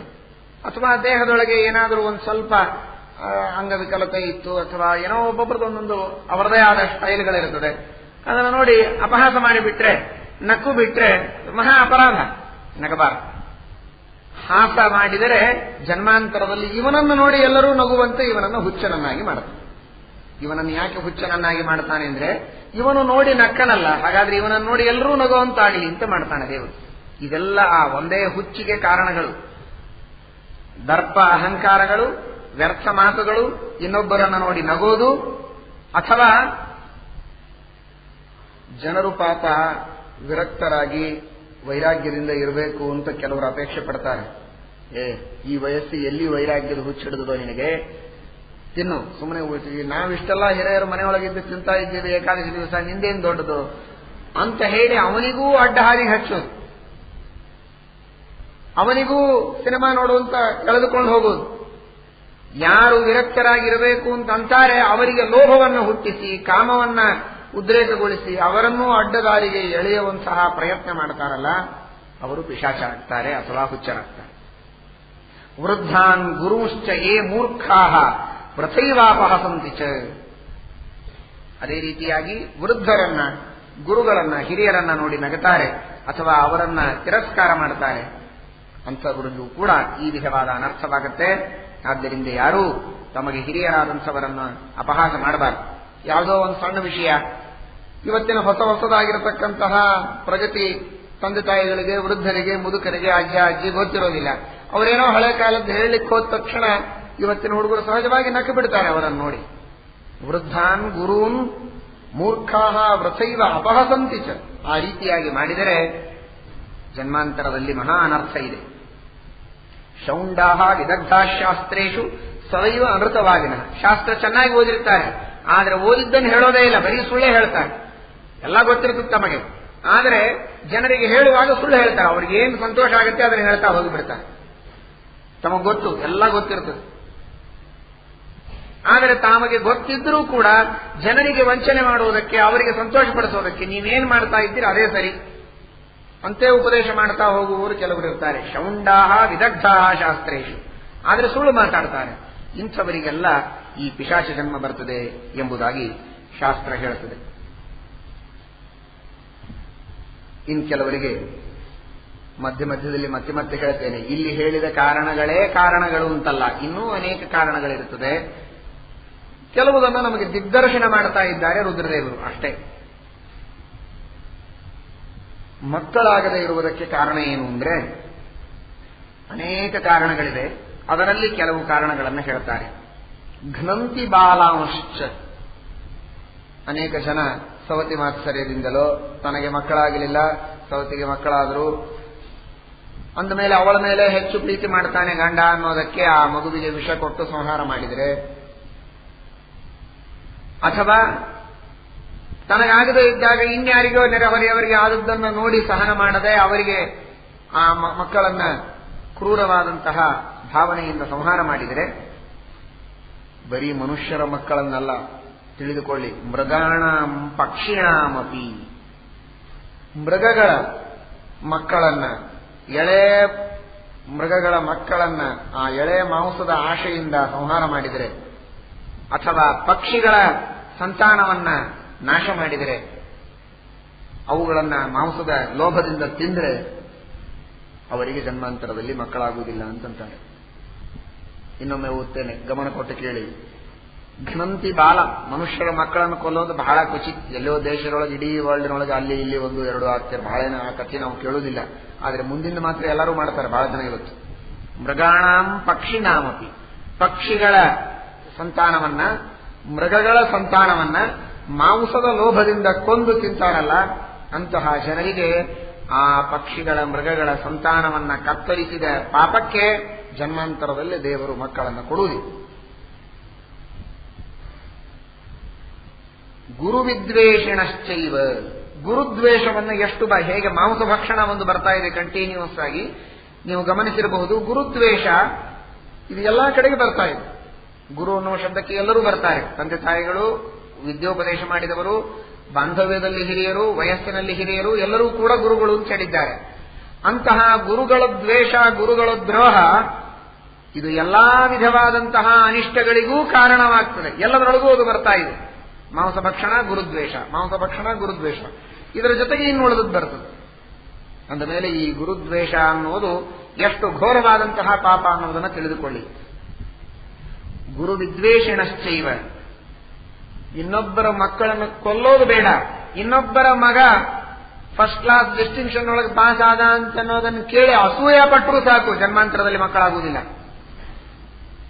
ಪರಪುತ್ರ ಅಭ್ಯಸೂಯಕಾಹ, ಅವನು ಭಾರಿ ಬುದ್ಧಿವಂತ, ಭಾರಿ ಸುಂದರ, ಒಳ್ಳೆ ಮದುವೆ ಮಾಡ್ಕೊಂಡು ಬಂದ, ನನ್ನ ಮಗನಿಗೆ ಒಳ್ಳೆ ಹೆಣ್ಣು ಸಿಗಲಿಲ್ಲ ಅನ್ನೋದಕ್ಕೆ ಅವನ ಮೇಲೆ ಅಸೂಯೆ ಮಾಡಿದ್ರೆ ಅವನೇನ್ ಮಾಡಬೇಕು ಪಾಪ. ಪರಪುತ್ರ ಅಭ್ಯಸೂಯಕಾಹ, ಅವನಿಗೆ ಬುದ್ಧಿ ಇದೆ, ಅವನಿಗೆ ಐಶ್ವರ್ಯ ಇದೆ, ಅವನಿಗೆ ಒಳ್ಳೆ ಕೆಲಸ ಸಿಕ್ತು, ಅವನಿಗೆ ಒಳ್ಳೆ ಮದುವೆ ಆಯಿತು, ಅವನು ಒಳ್ಳೆ ಮನೆ ಕಟ್ಟಿದ ಅನ್ನೋದಕ್ಕೆ ಯಾರದೋ ಮಕ್ಕಳ ಮೇಲೆ ಅಸೂಯ ಮಾಡಿದರೆ ದೇವರಂತಾನೆ ಮಕ್ಕಳನ್ನು ಪ್ರೀತಿಸೋದಕ್ಕೆ ನಿನಗೆ ಗೊತ್ತಿಲ್ಲೇನೋ ಮೂಢ, ಮಕ್ಕಳನ್ನೇ ಕೊಡೋದಿಲ್ಲ, ಹೋಗಿ ಹಾಳಾಗಿ. ಪರಪುತ್ರ ಅಭ್ಯಸೂಯಕಃ, ಎಲ್ಲರ ಮಕ್ಕಳನ್ನು ಪ್ರೀತಿಯಿಂದ ಕಾಣುವಂತಹ ಭಾವನೆ ಇದ್ರೆ ಭಗವಂತನು ಪ್ರೀತಿಯಿಂದ ಮಕ್ಕಳನ್ನು ಕೊಡ್ತಾನೆ ಅಂತಾರೆ ರುದ್ರದೇವರು. ಪಿತೃಪೂಜಾಂ ನ ಕುರ್ವಂತಿ, ಶ್ರಾದ್ದ ಚೆನ್ನಾಗಿ ಮಾಡುವುದಿಲ್ಲ ಕೆಲವರು, ಮಾಡೋದೇ ಇಲ್ಲ ಕೆಲವರಂತೂ ಮಹಾನುಭಾವರು, ಶ್ರಾದ್ದನೆ ಮಾಡುವುದಿಲ್ಲ. ಮಾಡ್ತಾರೆ, ಒಂದು ಶ್ರಾದ್ದ ತಪ್ಪದೇ ಮಾಡ್ತಾರೆ, ಶ್ರಾದ್ದದ ಶ್ರಾದ್ದ ಮಾಡಿರ್ತಾರೆ, ತಂದೆ ತಾಯಿಗಳ ಶ್ರಾದ್ದ ಮಾಡುವುದಿಲ್ಲ. ಮಾಡೋದಾಗಿದ್ರು ಬದುಕಿದಾಗ ಮಾಡ್ಲಿಕ್ಕೆ ತಯಾರಾಗ್ತಾರೆ ಹೊರತು ಸತ್ ಮೇಲಂತೂ ಮಾಡುವುದಿಲ್ಲ. ಬದುಕಿದಾಗ ಅವರದ್ದು ಚೆನ್ನಾಗಿ ಶ್ರಾದ್ದ ಮಾಡಿ ಮುಗಿಸಿರ್ತಾರೆ. ಅಂಥವರಿಗೆ ಜನ್ಮಾಂತರದಲ್ಲಿ ಮಕ್ಕಳಾಗುವುದಿಲ್ಲ. ಯಾವ ತಂದೆ ತಾಯಿಗಳ ಋಣ ಇವನಿಗಿದೆ ಅಂತಹ ತಂದೆ ತಾಯಿಗಳ ಮೇಲಿನ ಶ್ರದ್ಧೆಯಿಂದ, ವೇದ ಮಂತ್ರಗಳ ಮೇಲಿನ, ಸ್ಮೃತಿಗಳ ಮೇಲಿನ, ಶಾಸ್ತ್ರದ ಮೇಲಿನ ಶ್ರದ್ಧೆಯಿಂದ ಮಾಡುವ ಕೆಲಸವೇ ಶ್ರಾದ್ದ. ಅದನ್ನು ಮಾಡಬೇಕು ಸಕಾಲಕ್ಕೆ. ಅವರೆಂದೋ ಸತ್ತಿರ್ತಾಳೆ, ನಾವು ಮಾಡಿದ್ದು ಯಾರಿಗೆ ಹೋಗ್ತದೆ ಅಂತ ಅನ್ನಬಾರದು. ನೀವು ಮಾಡಿರತಕ್ಕಂತಹ ಶ್ರಾದ್ದ, ನೀವು ಕೊಟ್ಟಿರತಕ್ಕಂತಹ ಅನ್ನ, ನೀವು ಕೊಟ್ಟಂತಹ ಎಳ್ಳು, ನೀವು ಕೊಟ್ಟ ತರ್ಪಣದ ನೀರು ಅವರಿಗೆ ಮುಟ್ಟುವುದಿಲ್ಲ, ಇದು ಸತ್ಯ. ಆದರೆ ಅದರ ಕಾನ್ಸೆಪ್ಟೇ ಬೇರೆ. ನೀವೇ ಕೊಟ್ಟಿರತಕ್ಕಂತಹ ನೋಟುಗಳು ನೀವು ಯಾರಿಗೆ ಮನಿ ಆರ್ಡರ್ ಮಾಡಿರ್ತೀರೋ ಅವರಿಗೆ ಮುಟ್ಟುವುದಿಲ್ಲ. ನೀವು ಯಾವ ಹಣವನ್ನು ಬ್ಯಾಂಕಿನೊಳಗೆ ಕಟ್ಟಿರ್ತೀರಿ ಅದೇ ಹಣನೇ ಅಲ್ಲಿ ಹೋಗಿ ಮುಟ್ಟುವುದಿಲ್ಲ. ಹಾಗಾದರೆ ನೀವು ಇಲ್ಲಿ ಹಣ ಕೊಟ್ಟಿದ್ದೀರಿ ಅಂತ ಖಾತ್ರಿ ಆದರೆ ಅಲ್ಲಿ ಬೇರೆ ಹಣ ಕೊಡ್ತಾರೆ ಅಷ್ಟೇ. ಈ ನೋಟು ಇಲ್ಲಿ, ಅಲ್ಲಿ ನೋಟು ಮುಟ್ಟಿತು ಅಷ್ಟೇ. ಈ ನೋಟು ಅದಲ್ಲ, ಅದು ಇದಲ್ಲ. ಅದರಂತೆ ಭಗವಂತನಿಗೆ ನಾವು ಪಿತೃದೇವತೆಗಳಲ್ಲಿ ಅಂತರ್ಯಾಮಿಯಾದ ಅನಿರುದ್ಧ ಪ್ರದ್ಯುಮ್ನ ಸಂಕರ್ಷಣ ರೂಪಿಯಾದಂತಹ ಭಗವಂತನಿಗೆ ನಾವು ಒಪ್ಪಿಸೋದಷ್ಟೇ. ಈ ಅನ್ನವನ್ನ, ನೀರನ್ನ, ಎಳ್ಳನ್ನ ಏನೇನು ನಾವು ಸಮರ್ಪಣೆ ಮಾಡಬೇಕಾಗಿದೆಯೋ ಅದನ್ನು ಒಪ್ಪಿಸಬೇಕು. ಅದನ್ನು ಒಪ್ಪಿಸಿದರೆ ಆ ವಾಯುದೇವರು, ಅವರಿಂದ ನಿಯಮ್ಯರಾದ ಪಿತೃದೇವತೆಗಳು, ಅವರ ಮುಖಾಂತರ ಅನಿರುದ್ಧ ಪ್ರದ್ಯುಮ್ನ ಸಂಕರ್ಷಣ ರೂಪಿಯಾದ ಪರಮಾತ್ಮ, ಅದರಲ್ಲಿಯೂ ವಿಶೇಷವಾಗಿ ಸಂಕರ್ಷಣ ರೂಪಿಯಾದ ಪರಮಾತ್ಮ ಆ ತಂದೆ ತಾಯಿಗಳಿಗೆ ಮುಟ್ಟಿಸ್ತಾನೆ. ನಾವು ಕೊಟ್ಟನ್ನ ಇಲ್ಲೇ ಬಿದ್ದಿರ್ತದಲ್ರಿ, ಆಕಳ ತಿಂತದೆ, ಬಾಯಿಯೊಳಗೆ ಹಾಕ್ತೀವಿ, ನದಿಯೊಳಗೆ ಹಾಕ್ತೀವಿ, ಇದೆಲ್ಲಿ ಹೋಗಿ ಮುಟ್ಟಿಸ್ತದೆ? ಹೌದು, ಇದು ಮುಟ್ಟೋದೇ ಇಲ್ಲ. ಇದನ್ನು ದೇವರು ನೋಡಿದ, ಮಗ ಶ್ರದ್ಧೆಯಿಂದ ತಂದೆ ತಾಯಿಗಳಿಗೆ ಸಮರ್ಪಣೆ ಮಾಡಿದ ಅನ್ನುವುದನ್ನು ದೇವರು ನೋಡ್ತಾನಷ್ಟೇ. ಅದನ್ನು ನೋಡಿದಂತಹ ಭಗವಂತ ತಾನು ಸಂತೋಷಪಟ್ಟು ತಂದೆ ತಾಯಿಗಳು ಯಾವ ಯೋನಿಯಲ್ಲಿ ಹುಟ್ಟಿದ್ದಾರೆ ಆ ಯೋನಿಯಲ್ಲಿ ಅವರಿಗೆ ಯಾವ ಆಹಾರ ಯೋಗ್ಯ ಆ ರೂಪದಲ್ಲಿ ಅವರಿಗೆ ಆಹಾರವನ್ನು ಕೊಟ್ಟು ಸಂತೋಷಪಡಿಸ್ತಾನೆ. ಡಾಲರ್ಸ್ ಕೊಟ್ಟರೂ ಕೂಡ ಅದನ್ನ ಎಕ್ಸ್ಚೇಂಜ್ ಮಾಡಿ ಕೊಡ್ತಾರೋ ಇಲ್ವೋ, ಅದರಂತೆ ನಾವು ಕೊಟ್ಟದ್ದು ಅನ್ನ ಕೊಟ್ಟರೂ ಕೂಡ ಅನ್ನವೇ ಕೊಡೋದಿಲ್ಲ. ಯಾಕೆ? ತಂದೆ ತಾಯಿಗಳು ಅನ್ನ ತಿನ್ನದೇ ಇರುವ ಯೋನಿಯಲ್ಲಿ ಹುಟ್ಟಿದ್ರೆ, ಸಿಂಹ ಆಗಿ ಹುಟ್ಟಿದ್ರೆ ಅನ್ನ ಕೊಟ್ಟರೆ ಏನ್ ಮಾಡೋದು? ಅದಕ್ಕೆ ಮಾಂಸ ಬೇಕದಕ್ಕೆ, ಅದನ್ನ ಮಾಂಸವಾಗಿ ಎಕ್ಸ್ಚೇಂಜ್ ಮಾಡಿ ಕೊಡಬೇಕಾಗತ್ತೆ ಭಗವಂತ. ಹುಳ ಆಗಿದ್ರೆ ಯಾವುದೋ ಒಂದು ಸಣ್ಣ ನೊರಜ ಆಗಿರ್ಬೋದು, ಪಶು ಆಗಿರ್ಬೋದು, ಪಕ್ಷಿ ಆಗಿರ್ಬೋದು, ಅದಕ್ಕೆ ಬೇಕಾದ ಆಹಾರ ಏನೋ ಆ ರೂಪದಲ್ಲಿ ಅದನ್ನ ಪರಮಾತ್ಮ ಆ ಕಾಲದಲ್ಲಿ ಕೊಡ್ತಾನೆ. ನಾವು ಕೊಟ್ಟ ಅನ್ನ, ಪಿಂಡ, ಎಳ್ಳು, ನೀರನ್ನೇ ಒಯ್ದು ಕೊಡ್ತಾನೆ ಅಂತನ್ನುವುದಲ್ಲ. ಅನ್ನೋದಕ್ಕಾಗಿ ಆ ಶ್ರದ್ಧೆಯಿಂದ ನಾವು ಮಾಡಿದರೆ ಆ ಪಿತೃಗಳ ಋಣದಿಂದ ಮುಕ್ತನಾಗ್ತಾನೆ. ಉತ್ತಮವಾದಂತಹ ಸಂತಾನ ಇವನಿಗಾಗತ್ತೆ. ಶ್ರಾದ್ದ ಕರ್ಮ ಮಾಡುವುದು ಇದು ತಂದೆ ತಾಯಿಗಳ ಉಪಕಾರ ತೀರಿಸುವುದಕ್ಕಾಗಿ ಮಾತ್ರ ಅಲ್ಲ, ಇವನಿಗೆ ಮುಂದೆ ಉತ್ತಮ ಸಂತಾನ ಆಗಬೇಕು ಅನ್ನುವ ಅಪೇಕ್ಷೆ ಇದ್ದವನು ಕೂಡ ಶ್ರಾದ್ದಾದಿ ಕರ್ಮಗಳನ್ನು ಮಾಡಬೇಕು. ನಿಮಗೆ ಅನೇಕ ಜ್ಯೋತಿಷಿಗಳ ಸಂಪರ್ಕ ಆದವರಿಗೆ ಗೊತ್ತಿರಬಹುದಿದು. ಎಷ್ಟೋ ಜನ ಹೋಗಿ ಕೇಳ್ತಾರೆ ಯಾಕೆ ಮಕ್ಕಳಾಗಿಲ್ಲ ಅಂತ. ಇದೇ ಮಾತನ್ನ ಜ್ಯೋತಿಷ್ಯವೂ ಹೇಳುತ್ತದೆ. ಆ ಶಾಸ್ತ್ರದೊಳಗೂ ಇದನ್ನೇ ಹೇಳ್ತಾರೆ. ಪಿತೃದೋಷ, ಯಾವುದೋ ಯಾರಿಗೋ ಸರಿಯಾದ ಸಂಸ್ಕಾರ ಆಗಿಲ್ಲ, ಯಾರಿಗೋ ಸರಿಯಾದ ಶ್ರಾದ್ದ ನಡೆದಿಲ್ಲ ನಿಮ್ಮ ಕುಲದಲ್ಲಿ, ಆ ದೋಷ ನಿಮಗೆ ಬಡದಿದೆ ಅನ್ನೋದಕ್ಕಾಗಿ ನಿಮಗೆ ಮಕ್ಕಳಾಗ್ತಾ ಇಲ್ಲ, ಹೋಗಿ ಶ್ರಾದ್ದ ಮಾಡಿಕೊಂಡು ಬನ್ನಿ, ರಾಮೇಶ್ವರಕ್ಕೋ ಬದರಿಗೋ ಹೋಗಿ ಮಾಡಿಕೊಂಡು ಬನ್ನಿ ಅಂತ ಹೇಳ್ತಾರೆ. ಆ ರೀತಿಯಾಗಿ ಅದು ಬಹಳ ಮಹತ್ವದ್ದು ಅಂತ ಹೇಳುತ್ತದೆ ಮಹಾಭಾರತ. ಪಿತೃಪೂಜಾಂ ನ ಕುರುವಂತಿ ಯಥೋಕ್ತಾಂಚ ಅಷ್ಟಕಾಲಿ. ಅಷ್ಟಕ, ಅನ್ವಷ್ಟಕ ಮೊದಲಾದ ಶ್ರಾದ್ದಗಳೆಲ್ಲ ಉಂಟು. ಅವುಗಳನ್ನೆಲ್ಲ ಚೆನ್ನಾಗಿ ಮಾಡಬೇಕು. ಏವಂ ಯುಕ್ತ ಸಮಾಚಾರಾ ಪುನರ್ಜನ್ಮನಿ ಶೋಭನೆ. ಹೀಗೆ ಯಾರು ಮತ್ತೆ ಪಿತೃಪೂಜಾದಿಗಳನ್ನ ಮಾಡದೆ ವಂಚನೆ ಮಾಡುತ್ತಾರೋ ಅಂಥವರಿಗೆ ಮಕ್ಕಳಾಗೋದಿಲ್ಲ, ಅಥವಾ ಮಕ್ಕಳು ಹುಟ್ಟಿ ಬೇಗ ಸಾಯ್ತಾರೆ. ಅನೇಕ ರೀತಿಯಿಂದ ಮಕ್ಕಳ ಕಾರಣಕ್ಕಾಗಿ ದುಃಖವಾಗುತ್ತೆ ಬಟ್ಟಾರೆ. ಆದ್ದರಿಂದ ಚೆನ್ನಾಗಿ ಗುರುಗಳಲ್ಲಿ ಭಕ್ತಿಯನ್ನು ಮಾಡಬೇಕು, ಮಾಂಸ ಭಕ್ಷಣ ಮಾಡಬಾರದು, ಶ್ರಾದ್ದಾದಿ ಕರ್ಮಗಳನ್ನು ಮಾಡ್ತಾ ಇರಬೇಕು, ಇನ್ನೊಬ್ಬರ ಮಕ್ಕಳನ್ನ ಕಂಡು ಅಸೂಯ ಪಡಬಾರದು. ಈ ರೀತಿಯಾಗಿ ಇದ್ದವನಿಗೆ ಜನ್ಮಾಂತರದಲ್ಲಿ ಮಕ್ಕಳನ್ನ ಪಡೆಯುವ ಆಶೆ ಉಂಟು ಎಂಬುದಾಗಿ ಮಹಾಭಾರತ ತಿಳಿಸುತ್ತದೆ. ಶ್ರೀಕೃಷ್ಣಾರ್ಪಣಮಸ್ತು. ಅದಕ್ಕೂ ಪ್ರಾಶಸ್ತ್ಯವನ್ನು ಕೊಡುತ್ತದೆ. ಮಡಿಯಲ್ಲಿ ಶುದ್ಧವಾದ ರೀತಿಯಲ್ಲಿ ದಾನ ಧರ್ಮಾದಿಗಳನ್ನು ಮಾಡಬೇಕು. ಮಡಿ ಮೈಲಿಗೆಯ ಆಚರಣವನ್ನು ಮಾಡದೆ ಅಶುಚಿಯಾಗಿ ಅಶುದ್ಧವಾದಂತಹ ರೀತಿಯಲ್ಲಿ ದಾನವನ್ನ ಮಾಡಬಾರದು ಅಂತಾರೆ. ಶೌಚ ಮಂಗಲ ವರ್ಜಿತ. ಮಡಿ ಮೈಲಿಗೆ ಅನುಷ್ಠಾನ ಮಾಡದೆ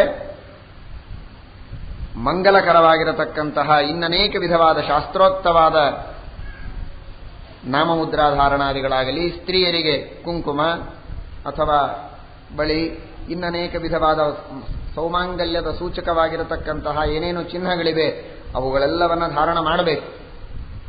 ಇವತ್ತಿನ ಕಾನ್ವೆಂಟ್ ಸ್ಕೂಲಿನ ಪ್ರಭಾವದಿಂದ ಮೊಟ್ಟ ಮೊದಲಿಗೆ ಬಳೆಯನ್ನ ಮುರಿದು, ಕೂದಲುಗಳನ್ನ ಕತ್ತರಿಸಿ, ಕುಂಕುಮವನ್ನ ಅಳಿಸಿ, ಈ ಎಲ್ಲ ವಿಧವಾದ ವೈಧವ್ಯದ ಚಿಹ್ನವನ್ನ ತಂದುಕೊಂಡು ಮಾಂಗಲ್ಯರಹಿತವಾಗಿ ಕಾರ್ಯಗಳನ್ನು ಮಾಡಿದರೆ ಅದರಿಂದ ಪ್ರಯೋಜನವಿಲ್ಲ ಅಂತಾರೆ. ಶೌಚ ಮಂಗಲ ವರ್ಜಿತಾ.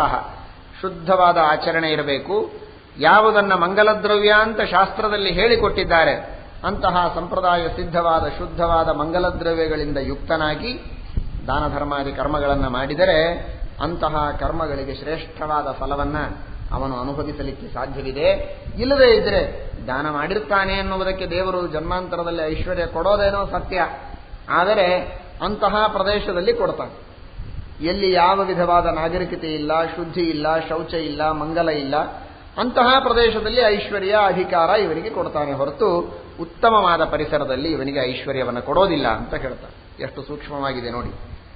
ಕುದೇಶೆ ಮ್ಲೇಚ್ಛ ಭೂಯಿಷ್ಠೆ ದುರ್ಗಮೇ ವನಸಂಕಟೆ ಮ್ಲೇಚ್ಛಾಧಿಪತ್ಯಂ ಸಂಪ್ರಾಪ್ಯ ಜಾಯಂತೆ ತತ್ರ ತತ್ರ ವೈ. ಒಳ್ಳೆ ಆಧಿಪತ್ಯ ಇದೆ, ಆದರೆ ಯಾವುದೋ ವನದಲ್ಲಿ, ಅರಣ್ಯದಲ್ಲಿ, ದುರ್ಗದಲ್ಲಿ ವಾಸ ಮಾಡುವಂತಹ ಪರಿಸ್ಥಿತಿ ಅವನಿಗೆ ಬರುತ್ತೆ ಎಂಬುದಾಗಿ ರುದ್ರದೇವರು ತಿಳಿಸ್ತಾರೆ. ಇನ್ನು ಕೆಲವರು ಪೌರುಷವನ್ನ, ಪೂಸ್ತ್ವವನ್ನ ಪಡೆದುಕೊಂಡಿರೋದಿಲ್ಲ, ನಪುಂಸಕರಾಗ್ತಾರೆ. ಯಾಕೆ ಅಂದ್ರೆ ಅನೇಕ ವಿಧವಾದ ಪಶುಗಳ ಪೂಸ್ತ್ವವನ್ನ ನಾಶ ಮಾಡಿ ಕ್ರೀಡೆ ಆಡ್ತಾರೆ ಅದರ ಜೊತೆಗೆ. ಅಥವಾ ದ್ವೇಷದಿಂದ ಅನೇಕ ಜನರು ಮನುಷ್ಯರ ಪೂಸ್ತ್ವವನ್ನೇ ನಾಶ ಮಾಡುವುದಕ್ಕೆ ಕಾರಣರಾಗ್ತಾರೆ.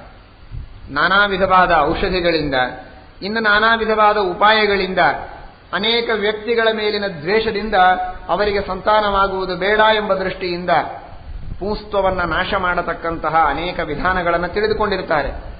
ಅಂತಹ ವೈದ್ಯಕದ ವಿಧಾನಗಳನ್ನು ತಿಳಿದುಕೊಂಡು ಯಾವುದೋ ರೀತಿಯಿಂದ ಇನ್ನೊಬ್ಬರ ಪೂಸ್ತ್ವವನ್ನು ನಾಶ ಮಾಡಿದರೆ ಅಥವಾ ಪಶು ಪಕ್ಷಿಗಳ ಪೂಸ್ತ್ವವನ್ನು ನಾಶ ಮಾಡಿದರೂ ಕೂಡ ಅವರಿಗೆ ಜನ್ಮಾಂತರದಲ್ಲಿ ಪರಮಾತ್ಮ ಪೂಸ್ತ್ವವನ್ನು ಕೊಡುವುದಿಲ್ಲ, ನಪುಂಸಕರನ್ನಾಗಿ ಹುಟ್ಟಿಸ್ತಾನೆ, ಸಂತಾನ ಭಾಗ್ಯವನ್ನು ಕೊಡೋದಿಲ್ಲ ಎಂಬುದಾಗಿ ಹೇಳ್ತಾರೆ.